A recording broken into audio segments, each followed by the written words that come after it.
Tyler, the answer to your question is yes and no. You asked me if I had blueprints to this. I don't really have blueprints.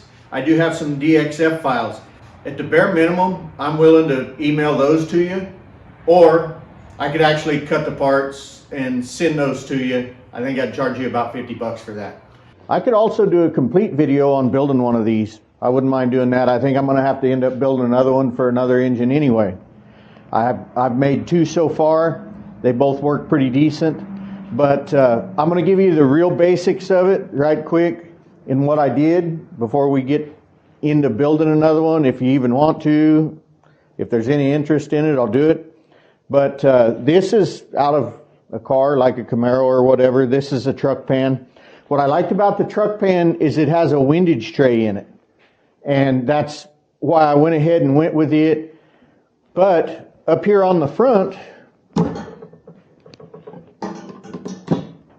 you can see this pan comes further forward, so it holds a little more volume, even though the depth isn't down as low.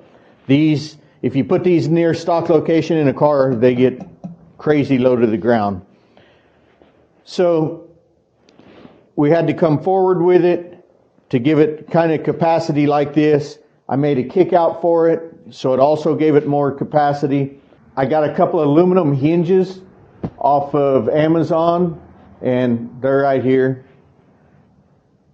They worked really well. When I got them, I thought, oh, I might have to put smaller pins or something in them so that they swing a little more freely.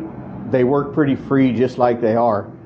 So anyway, if that's something that interests you, I'm just going to drop this video right here. And any questions, anything, get a hold of me.